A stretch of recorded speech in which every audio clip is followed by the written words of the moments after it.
If you're studying by highlighting every sentence, making pages of notes you'll never read again, or rereading the same chapter over and over, you're probably wasting your time. In fact, if you've ever spent hours studying only to forget everything during a test, an interview, or even the next morning, the problem isn't your memory, it's the way you're learning. In the next few minutes, I'll show you the learning system used by top performers, not because they're born smarter, but because they understand something most people never do. They don't spend more time learning, they make every minute count. And once you understand how this works, you'll never study the same way again. Here's something interesting. By now, nearly half the people who clicked on this video have already left. If you're still watching, congratulations. You've already done something most people struggle with. You stayed long enough to learn something valuable. Now let's make sure these next few minutes completely change the way you learn forever. The biggest lie about studying.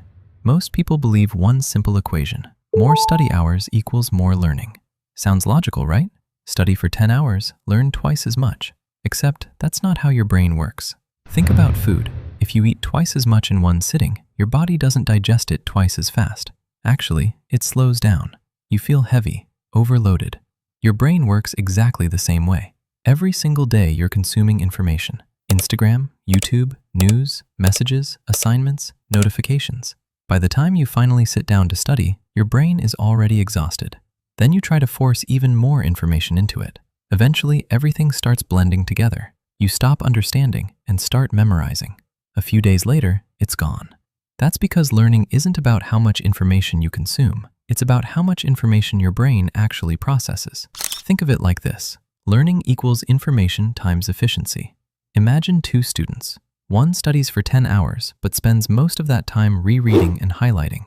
The other studies for just 4 hours, but constantly tests themselves, explains concepts aloud, and solves problems. Who learns more? Usually the second one. Not because they're smarter, because they're more efficient. So stop asking, how many hours did I study? Start asking, how much did I actually understand? That single shift changes everything. So if studying longer isn't the answer, what is? Let's start with the most powerful learning technique backed by decades of research. Technique 1. Stop reading, start retrieving. Most people study like this. Read, highlight, reread, highlight again. Maybe write colorful notes. It feels productive, but your brain is barely working. Here's a quick experiment. Look around your room. Pick any object, your keyboard, your fan, your phone. Now explain exactly how it works. Go ahead, try. Harder than you expected? That's because recognizing something is very different from understanding it. Learning works the same way. Reading creates familiarity. Explaining reveals understanding. Here's what you should do instead. After reading a topic once, close the book. Now explain it. Shout loud. Pretend you're teaching your friend, or your younger sibling, or even an empty chair. If you get stuck, congratulations. You just discovered exactly what you don't understand. That's not failure, that's feedback. Every time your brain struggles to retrieve information, it strengthens the pathway that stores it. Learning should feel slightly difficult. If it feels too easy, you're probably just reading. But even the best learning method won't help if you're spending most of your time learning the wrong things. Technique 2. The 80-20 rule. Not every chapter is equally important. Not every concept deserves equal attention. In almost every subject, a small number of ideas form the foundation for everything else. Master those first. Instead of trying to learn everything at once, figure out which concepts everything else depends on. Those give you the biggest return. But here's another trap. We love practicing things we're already good at. Why? Because it feels good. Success gives us dopamine, so we keep doing it. Meanwhile, the difficult chapter sits untouched. Let me prove something. Imagine you're studying 10 chapters. Which one immediately came to your mind? Be honest. It probably wasn't your favorite one. It was the one you've been avoiding. Exactly. Your brain already knows where your biggest opportunity to improve is hiding. Growth doesn't happen inside your comfort zone. It happens exactly where you're uncomfortable. Attack your weakest topic first. Everything else becomes easier. Wait, before we continue, I want you to do something. Without looking back, can you remember the 3 biggest ideas we've covered so far? Go ahead, try. If you couldn't remember all 3, don't worry, that wasn't a memory test. It was a demonstration. Your brain remembers information far better when it's forced to retrieve it instead of simply watching. And the next mistake almost everyone makes quietly destroys that process. Technique 3. Stop destroying your focus. Imagine this. You study math, then switch to history, then reply to messages, then watch a quick video, then come back to science. Seems normal, but every switch has a hidden cost. Your brain doesn't instantly enter deep focus. It has to reload again and again. Psychologists call this context switching. Every unnecessary switch steals a little more of your mental energy.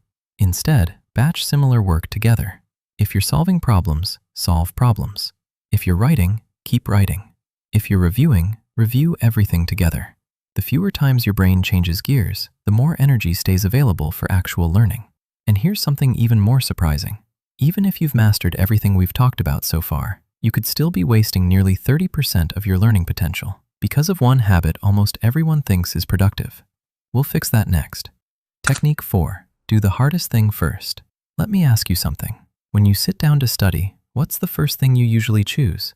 The easy chapter? The one you already know? Or the difficult one you've been avoiding for weeks? Most people choose the easy option, not because it's more important, because it feels safer. There's an old idea called eat the frog. Imagine someone tells you that today, at some point, you have to eat a frog. Disgusting, right? Now think about your entire day. Would you enjoy breakfast? Lunch? Watching a movie? Probably not, because the frog is still waiting. That's exactly what happens when you postpone your hardest task. It follows you around all day.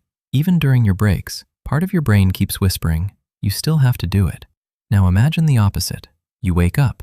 You finish the hardest chapter first. Suddenly, everything else feels lighter. Your confidence goes up. Your stress goes down. And for the rest of the day, you're no longer carrying that invisible weight. Don't let your biggest challenge become tomorrow's problem. Finish it while your mind is fresh. Now imagine you've built the perfect study plan. You're using active learning. You're focusing on the right topics. You're managing your time. There's still one thing capable of destroying all of it. The invisible enemy. Distraction. Let's do one last experiment. Whatever you do, don't think about your phone. Don't imagine checking your notifications. Don't picture opening Instagram. Don't think about that message you haven't replied to. You thought about it, didn't you? That's because your brain naturally wanders. And here's the mistake most people make. They think successful learners never get distracted. That's simply not true. Everyone gets distracted.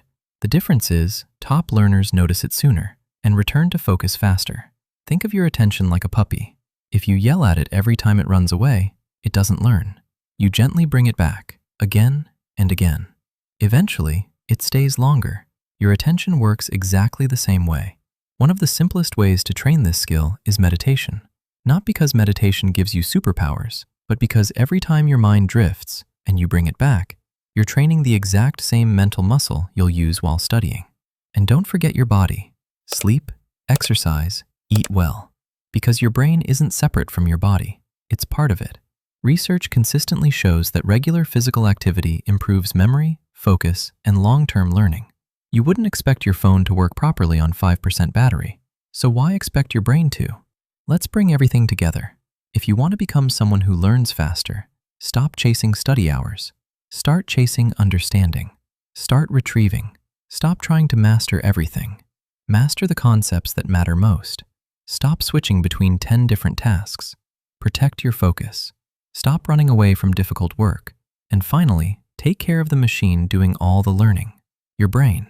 Because here's the truth. The people who seem naturally intelligent usually aren't born with some secret advantage. They've simply built better systems. And systems always beat motivation. Every single time. The gap between someone who forgets everything they study and someone who remembers it for years isn't talent, it's technique.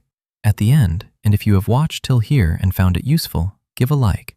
Do subscribe, and I'll see you in the next productive video.